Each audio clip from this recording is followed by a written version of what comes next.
भगवान की कथा सुनने जाते हैं,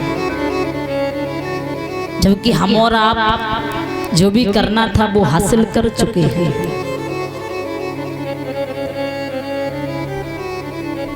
भागवत कथा से, भजन कीर्तन से, सत्संग से बच्चों पर बहुत बड़ा प्रभाव पड़ता है। बच्चों को साथ में लेकर के जाओ ताकि उनकी सोच बदल जाए।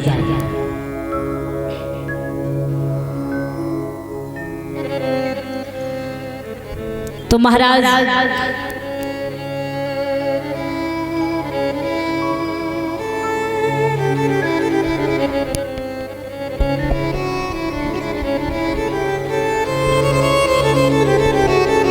रानी कयादू के पास जब हिरण्यकश्यप गए, उन्होंने समझाया कि पुत्र को आप समझाइए, हमारी बस की बात नहीं है। मान जाए तो अच्छी बात है, ना माने तो जहर दे करके मार देना। कौन माँ भला ऐसा काम कर सकती है? माँ ने बेटे को गोद में ले लिया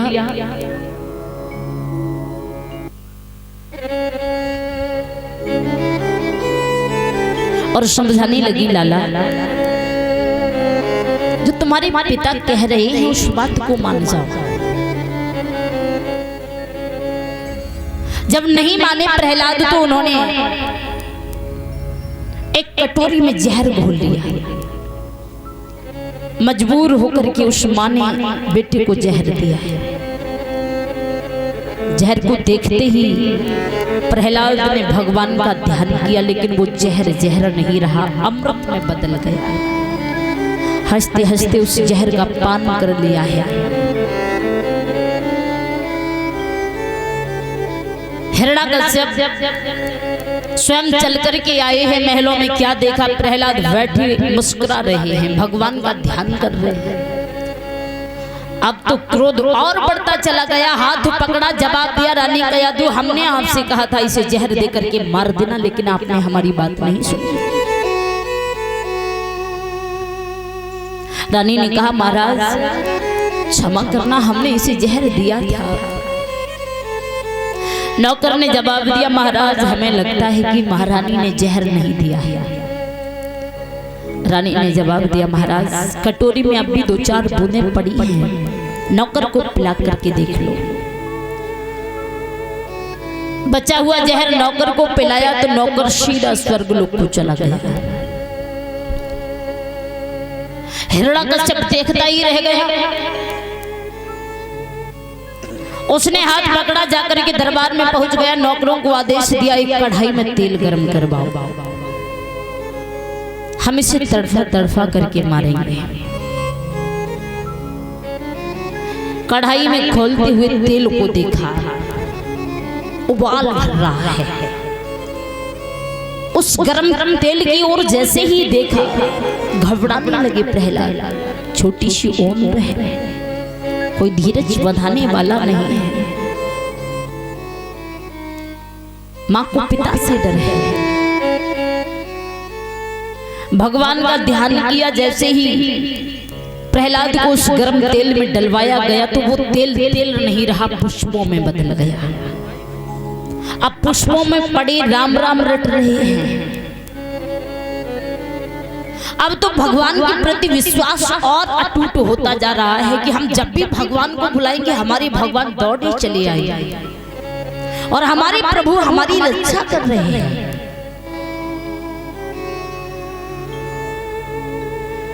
जब हिरण्यकश्यप मन में विचार करने लगा कि हम इसे मार नहीं सकते हैं,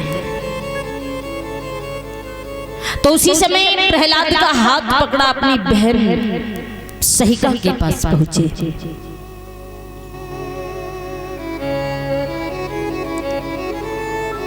जिसे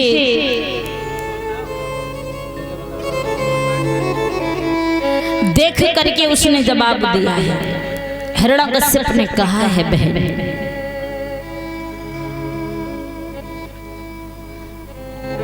अरे बुआ को भतीजा बहुत प्यारा होता है, तुम ही हमारे बेटे को समझाओ, शायद तुम्हारी बात मान जाए।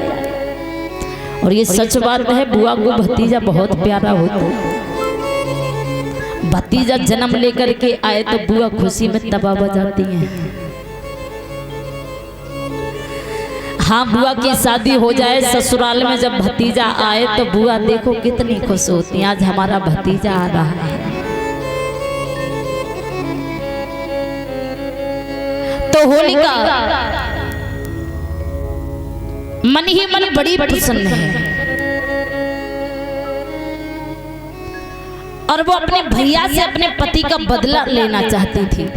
उसने मन में विचार किया, मान जाए प्रहलाद तो अच्छी बात है, नहीं माने तो यही मौका है कि हम अपने पति का बदला भाई से ले सकते हैं। जब होलिका का विवाह नहीं हुआ था, इससे पहले होलिका शीतला माँ के मंदिर पूजा करने को जाया करती थी। पूजा का थाल हाथों में लिए चलती चली जा रही थी, जिससे रास्ते में एक विप्रचित नाम के राक्षस से भेंट हुई। उस राक्षस ने जैसे ही होलिका को देखा, उसने कहा कि हम आपके साथ में शादी करना चाहते हैं। होलिका ने कहा कि हम शादी तो कर लेंगे, लेकिन एक शर्त पर, यदि आपने हमारे भाई को मल्ल युद्ध में हरा दिया तो हम आपके साथ शादी करने को तैयार हैं। बोले ठीक है। पूजा करने मंदिर जाती हैं। माँ ने प्रसन्न होकर के एक शीतल चीर दिया। बताया, बेटी यदि इस चीर को ओढ़ करके अग्नि में भी बैठ जाओगी तब भी अग्नि तुम्हारा कुछ नहीं बिगाड़ सकती। उस चीर को लेकर के उस राक्षस के साथ में अपने भैया के दरबार में जब आई है, हिरण्याकश्यप ने उस राक्षस को देखते ही बहन से पूछा है, ये तुम्हारे साथ में कौन है? होलिका ने कहा, भैया क्षमा करना, ये हमारे साथ में शादी करना चाहते हैं, लेकिन हमने इनसे एक शर्त रखी है। इन्होंने यदि आपको मल्ल युद्ध में हरा दिया तो हम इनके साथ शादी कर लेंगे। तो वहां पर युद्ध छिड़ जाता है। उस घमासान युद्ध में उस राक्षस ने हिरण्याकश्यप को पराजित कर दिया।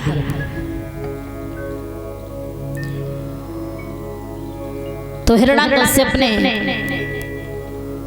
अपनी बहन का विवाह तो कर दिया, लेकिन क्रोध शांत नहीं हुआ। बहन आंगन में अपने पति की तरफ पीठ किए हुए सो रही थी। तो महाराज उस हिरण्याकश्यप ने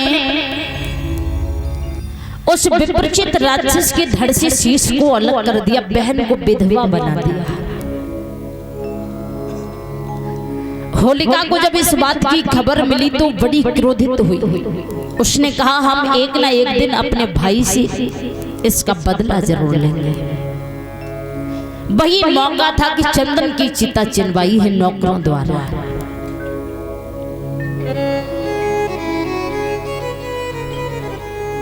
गोद में लेकर के प्रहलाद को बैठ जाते हैं, वही शीतल चीर ओढ़ करके अग्नि लगवा ली। चारों ओर अग्नि जलती हुई प्रहलाद ने जब देखी, अब तो घबराने लगे, प्रभु का ध्यान करने लगे। हे प्रभु, अरे आपको आना होगा, यदि आज आप नहीं आए तो आज तो हमारी बुआ जी हमें जला देंगी, जिंदा जला देंगी, कैसे बच पाएंगे हम।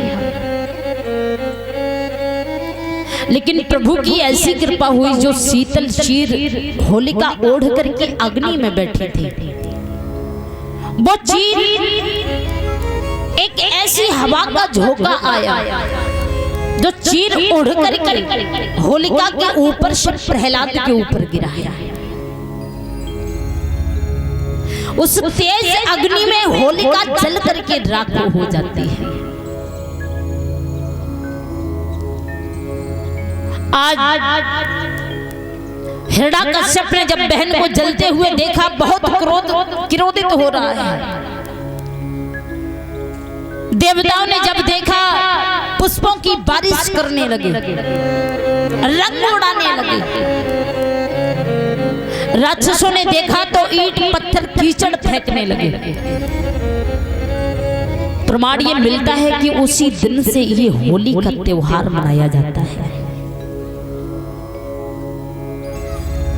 जो देवताओं के समान होते हैं वो रंग से होली खेलते हैं। राक्षसों की भांति जो होते हैं, होली वाले दिन गांव की सारी नालियां साफ कर देते हैं। हाँ, ऐसी भी होली खेलते हैं भाई बंधु। कभी कभी माताएं बहनों पर भी ऐसा भूत सवार होता है, वो नाली में लोट लोट के होली खेलते हैं।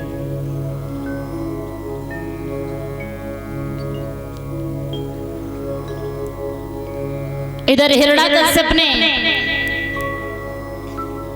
नौकरों को इशारा किया है कि एक लोहे का खंभा गर्म करवाओ।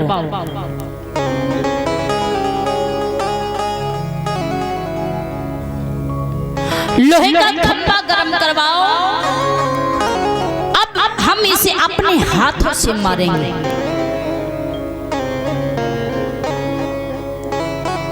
जब महाराज लोहे का खंभा गर्म करवा करके आंगन में गढ़वा दिया गया, उस खंभे की ओर देखते हैं, प्रहलाद रोने लगे।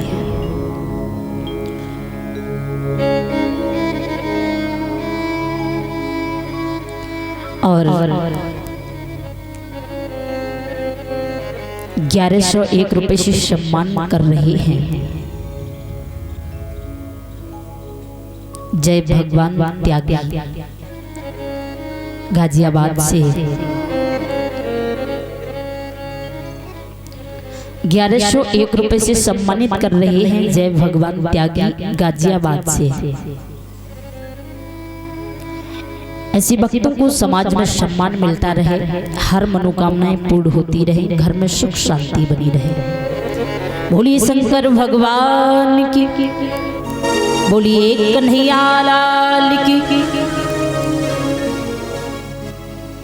अब तो महाराज उस गर्म खंबे की ओर देख देख करके प्रहलाद घबराने लगे,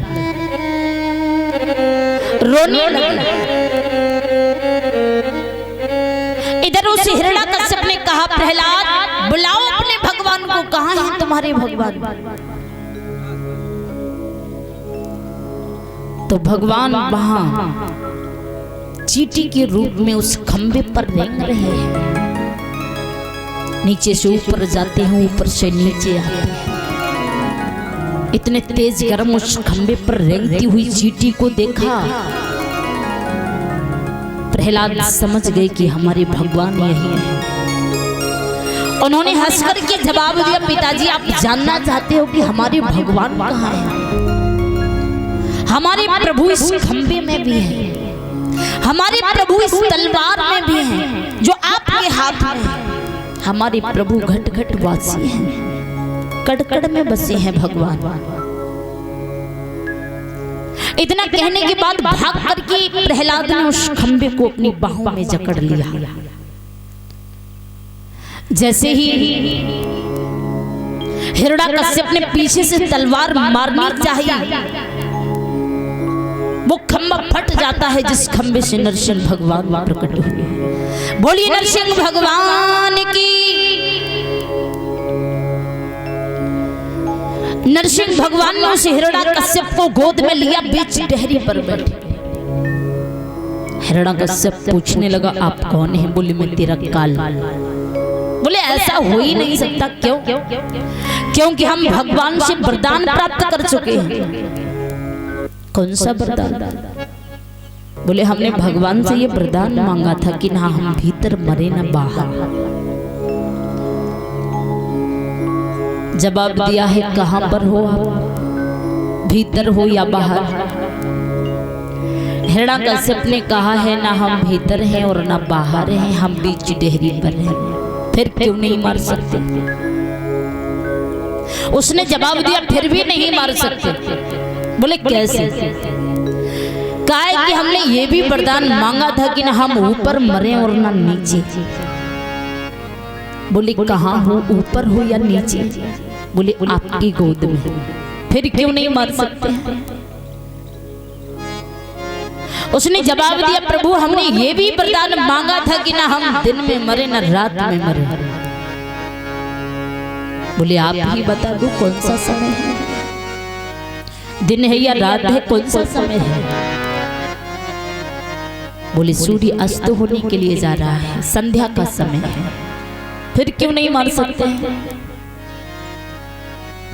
उसने जवाब दिया हमने ये भी वरदान मांगा था कि ना हम 12 महीनों में मरे। भगवान ने कहा बस इसीलिए तो हमने ये लौंद का महीना निकाला है।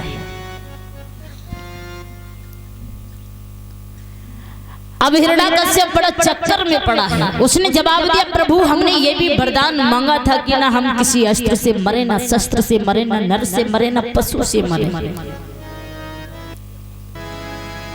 नरसिंह भगवान ने कहा हम तुम्हें किस रूप में नजर आ रहे हैं? बोले आधे नर हो आधे पशु हो। रही बात अस्त्र और शस्त्र की, हमारे पास कोई हथियार नहीं है। हमारे ये तेज नाखून देख रहे हो। झट से नरसिंह भगवान ने हिरण्यकश्यप की अपने उन तेज नाखूनों से पेट को फाड़ दिया। बोलिए विष्णु भगवान की, बोलिए नरसिंह भगवान की।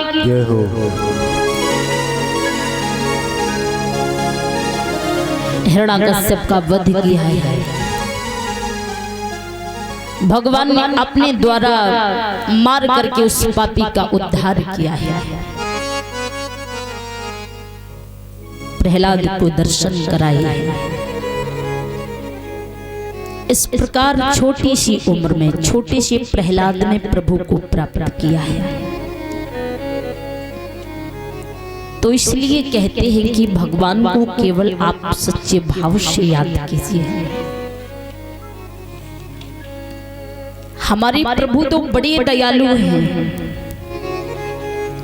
जहां बुलाओगे वहीं आएंगे।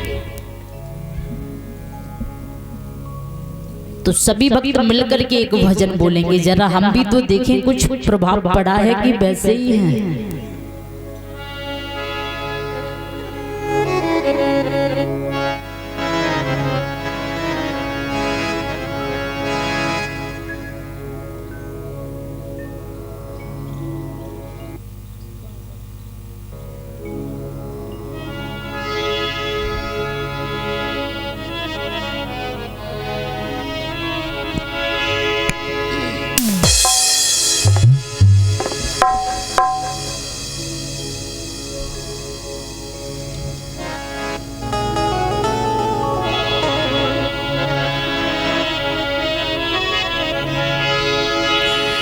चित्रकूट के घाट घाट पर सबरी देखे बाट, राम मेरे आ जाओ, राम मेरे आ जाओ, राम मेरे आ जाओ, राम मेरे आ जाओ।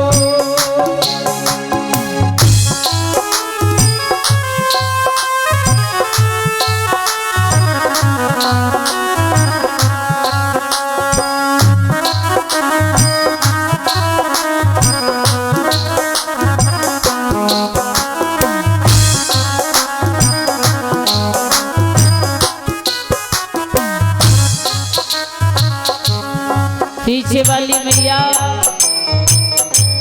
कितनी शांति से बैठी हैं, और जे देखो आराम करने में लगी पड़ी है। चित्रकूट के घाट घाट पर सबरी देखे बाट, राम मेरे आ जाओ, राम मेरे आ जाओ, राम मेरे आ जाओ, राम मेरे आ जाओ।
अपने राम जी को कैसे मनाऊं,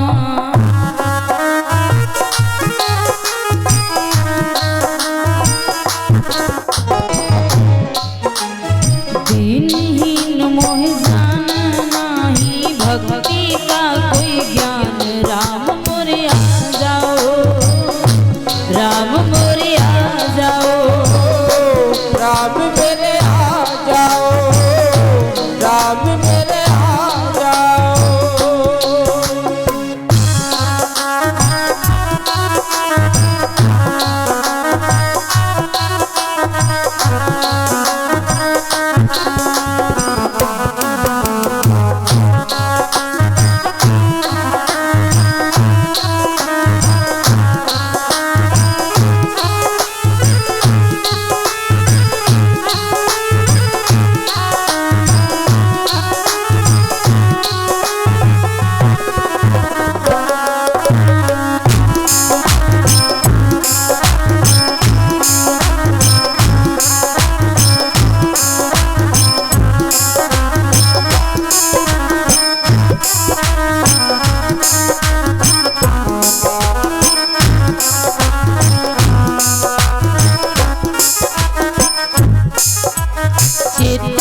बनवारी मेरो गिरधारी ओ बरसाने वाली गुलाब तेरो बनवारी ओ बरसाने वाली गुलाब तेरो बनवारी ओ बरसाने वाली गुलाब तेरो बनवारी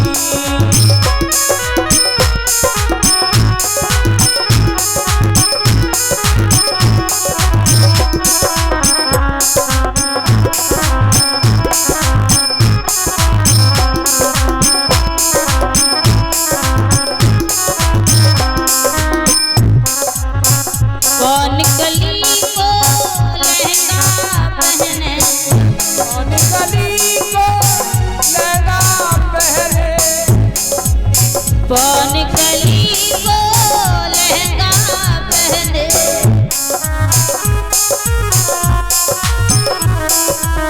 चल चले मत वाली गुलाम तेरो बनवारी चले मत वाली गुलाब तेरो बनवारी ओ बरसाने वाली गुलाम तेरो बनवारी ओ बरसाने वाली गुलाम तेरो बनवारी। बोलिए कन्हैया लाल की। अरे ए आकाश बिन्नी नेट फिर बंद कर दो जल्दी जा तू ले ले फोन मेरे पे देते जा ये दे दूंगे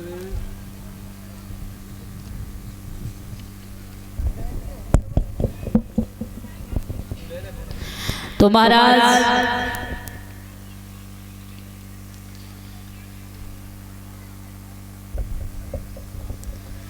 गौर करते हैं भगवान की पावनमयी कथा की ओर।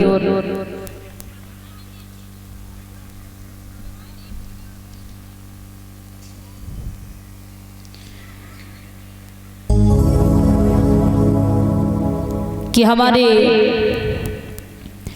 हिंदू धर्म के प्रथम ग्रंथ श्रीमद् भागवत गीता के तीसरे अध्याय में गजेंद्र मोक्ष के बारे में बताया है।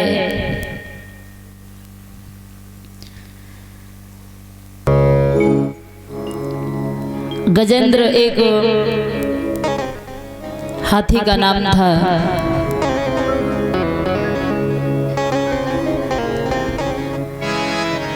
जो महाराज क्षीर सागर में त्रिकुट नाम का एक पर्वत था।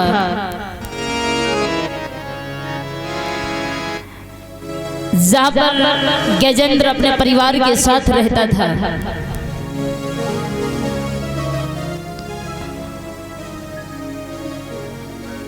सभी जंगल के पशु पंछी जो थे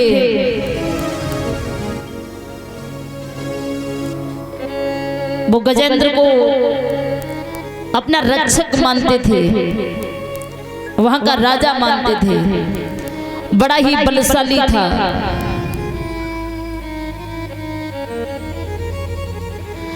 एक बार की बात की महाराज वह गजेंद्र एक सरोवर में पानी पीने के लिए जाता है और जब पानी पीने के लिए जाता है वह तो एक मगरमच्छ ने उस गजराज के पैर को दबोच लिया है।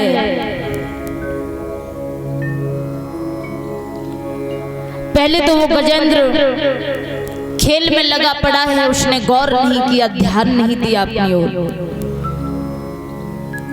जब उस मगर ने उस गजराज को अपनी ओर खींचा तो उसे लगा कि हमारा कोई पैर खींच रहा है, हमें कोई अपनी ओर खींच रहा है। तो महाराज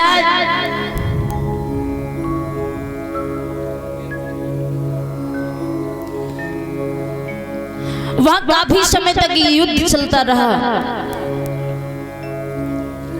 उस गज में और मगर में, पर वो हार मान गया। वो विजय न पा सका।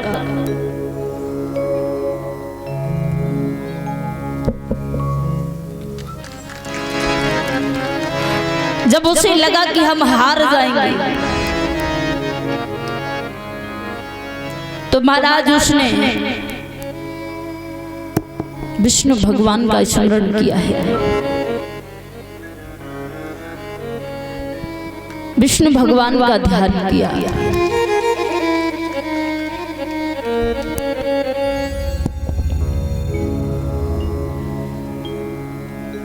चीख चीख करके भगवान का ध्यान कर रहा है, पुकार रहा है भगवान को। गरुड़ पर सवार होकर के विष्णु भगवान जब वहां पर आए हैं तो उन्होंने देखा है कि एक मगरमच्छ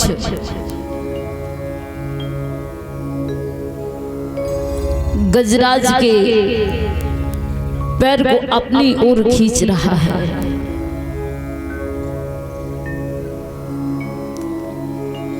तो विष्णु भगवान ने चक्र से उस मगर को मार दिया है,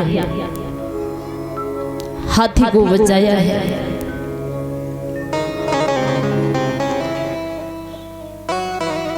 भगवान केवल मनुष्य की ही नहीं बल्कि हर जीव की सुनता है, हर किसी की सुनता है। उस गज को मगर से बचाया है। कितना दयालु है हमारा प्रभु।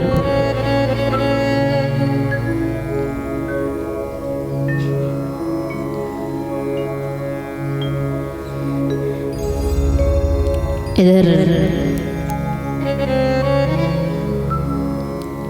स्वर्गलोक में सभी देवी देवता बैठे हुए हैं। दुर्वासा ऋषि के श्राप के कारण लक्ष्मी जी समुद्र में समा गई थी। तो स्वर्ग धनहीन हो गया था। सभी देवताओं को पास में बुलाया, दैत्यों को समझाया कि हम सभी यदि मिलकर के समुद्र मंथन करेंगे तो जिससे हमें अमृत की प्राप्ति होगी, जिस अमृत को पीने से हम अमर हो जाएंगे।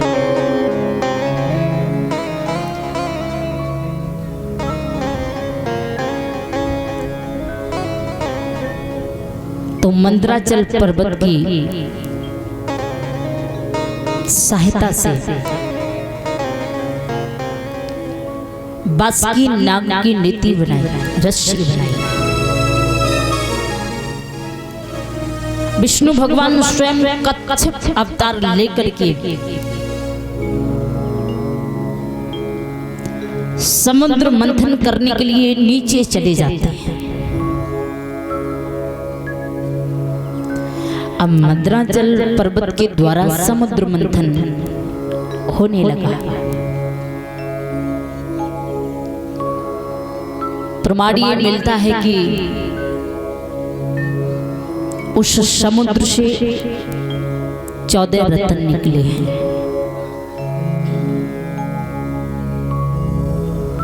जब 14 रत्न निकले हैं,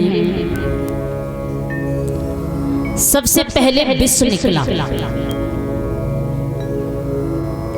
जब विष निकला तो दैत्यों ने विचार किया क्या करें। देवता सभी सोचने लगे इस विष का क्या करें।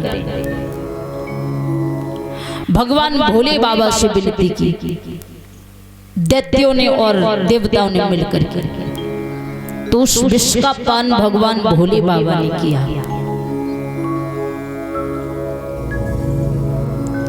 भगवान भोले बाबा ने उस विष को कंठ पर ही रोक लिया, जिससे भगवान भोले बाबा का कंठ नीला पड़ गया, जिससे भगवान भोले बाबा को नीलकंठ नाम से भी जाना जाता है।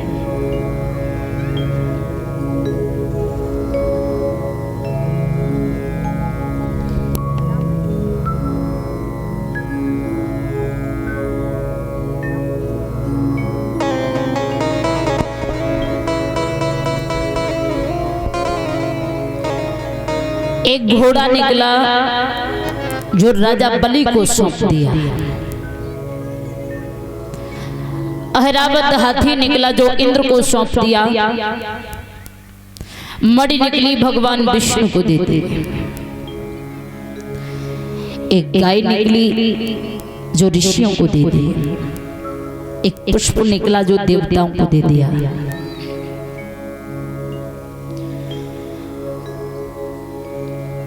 लक्ष्मी जी निकली हैं तो विष्णु भगवान को दे दिया। रंभा नाम की एक अप्सरा निकली है जिसको इंद्रलोक में स्थान दिया है।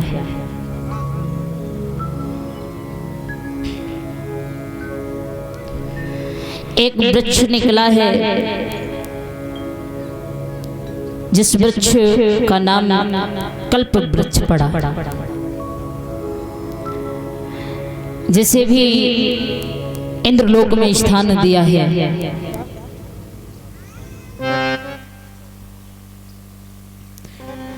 और हमें पुष्पों के हार से और एक शॉल से और हमारे सभी स्टाफ वाले भाइयों को एक एक पीतांबर व पुष्पों के हार से सम्मानित कर रहे हैं मथुरा प्रसाद फौजी जी।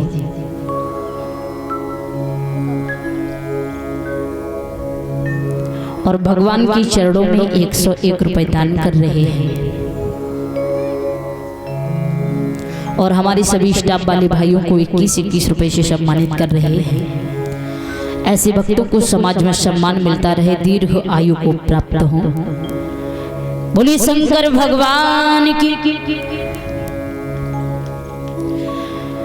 तो महाराज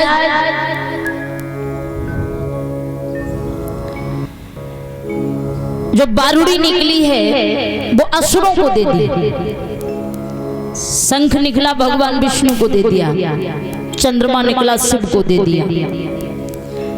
गुरु धन्वंतर आए हैं जो हाथ में एक अमृत का कलश है। अमृत का कलश देखते ही सभी दैत्य एकदम से तैयार खड़े हो जाते हैं। वो कह रहे हैं कि हमें चाहिए अमृत। देवता अपनी ओर खींच रहे हैं।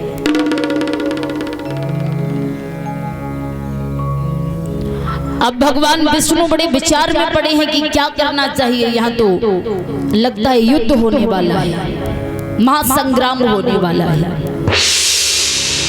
विष्णु भगवान ने मोहिनी रूप धारण किया। एक सुंदर सी नारी बन करके आए हैं विष्णु भगवान। उन्होंने दैत्यों को धैर्य धारण कराया है कि आप शांति से बैठो। और उस सुंदरी को देख करके, उस मोहिनी रूप को देख करके दैत्य वहां बैठ जाते हैं। मन ही मन बड़े प्रसन्न हैं। सुंदर सी नारी है, ये हमें हासिल हो जाएगा। इसके हाथ से हमें अमृत ही पीने को मिल जाए। महाराज एक तरफ देवताओं की लाइन लगी पड़ी है।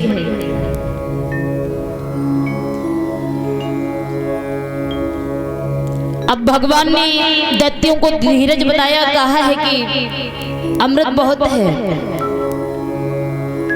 पहले हम देवताओं को पिलाते हैं, बाद में जो रह जाएगा अमृत वो बहुत अच्छा अमृत है, वो हम आपको पिलाएंगे।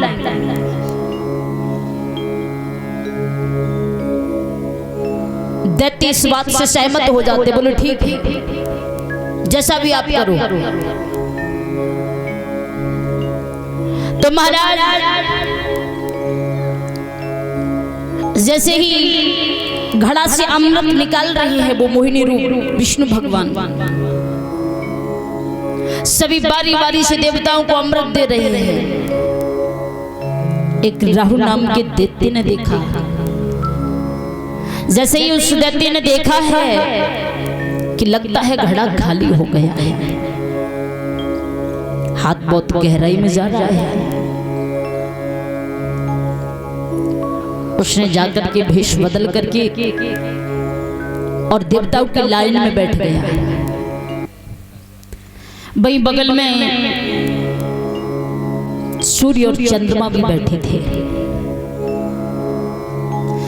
जब विष्णु भगवान ने उन्हें अमृत दिया तो साथ में राहु को भी दे दिया। जैसे ही उसने अमृत पिया तो चंद्रमा और सूर्य ने आवाज लगाई, प्रभु ये तो राक्षस है और इस असुर को आपने अमृत दे दिया। तो विष्णु भगवान अपने असली रूप में आते हैं और चक्र सुदर्शन छोड़ करके उस राहु के धड़ से शीश को अलग कर दिया, जिससे उसका नाम केतु पड़ा है। अमृत पी चुका था, मर सकता नहीं था।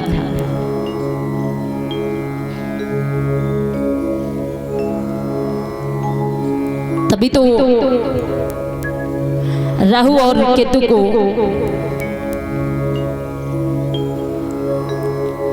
चंद्रमा के पास स्थान दे दिया है। और जब भी वो राहु और केतु अपने बारे में सोचते हैं तो वो क्रोधित होते हैं। कभी सूर्य पर हमला करते हैं तो कभी चंद्रमा पर, तभी तो वो ग्रहण पड़ते हैं।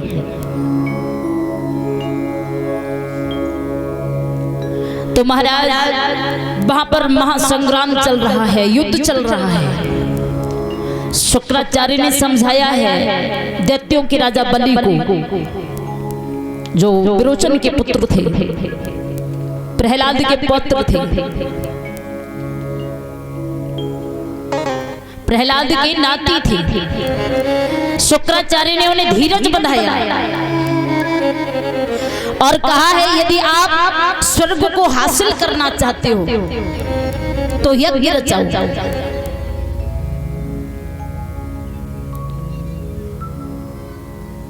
अब दैत्यों के राजा बलि ने यज्ञ रचाया। अब सभी देवी देवता भगवान से विनती कर रहे हैं, प्रभु कहीं ऐसा ना हो कि राजा बलि का यहाँ पर शासन हो जाए, फिर वो हमें और आपको चैन से नहीं रहने देगा। तो विष्णु भगवान ने कश्यप ऋषि की पत्नी आदिति के गर्भ से वामन भगवान का अवतार लिया है। वामन रूप में भगवान बलि को छलने के लिए बलि के द्वार पर आए। बलि के द्वार पर जब आए हैं तो यज्ञ चल रहा था। यज्ञ के चलते समय किसी भी ब्राह्मण को राजा बलि अपने द्वार से खाली हाथ नहीं जाने देते थे। उन्होंने वामन भगवान को देखते ही कहा है, कहिए प्रभु क्या इच्छा लेकर के आई है। तो वामन भगवान ने राजा बलि से 3 कदम जमीन मांगी है, पृथ्वी मांगी है। शुक्राचार्य ने बहुत समझाया राजा बलि को, तुम नहीं जानते हो, हमारी बात मानो। ये कोई ऐसा वैसा ब्राह्मण नहीं है, स्वयं विष्णु का अवतार है, छलने आया है तुम्हें। लेकिन राजा बलि नहीं माने इस बात को। उन्होंने कहा ब्राह्मण जी हैं, हम अपने द्वार से खाली हाथ नहीं जाने देंगे।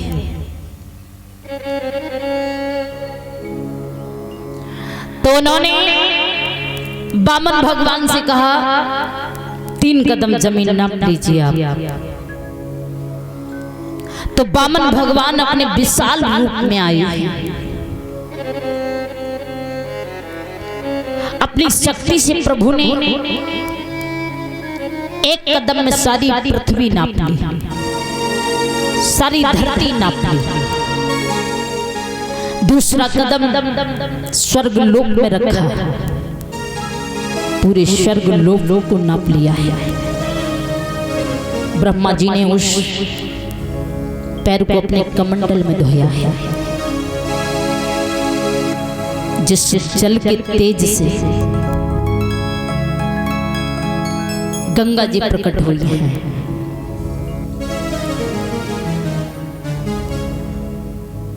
गंगा जी की बेग को जब ब्रह्मा जी ने जाना है तो हिमाचल जी को सौंप दी।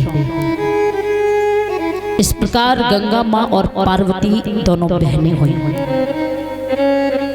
पार्वती मैया के पिता हिमाचल जी थे।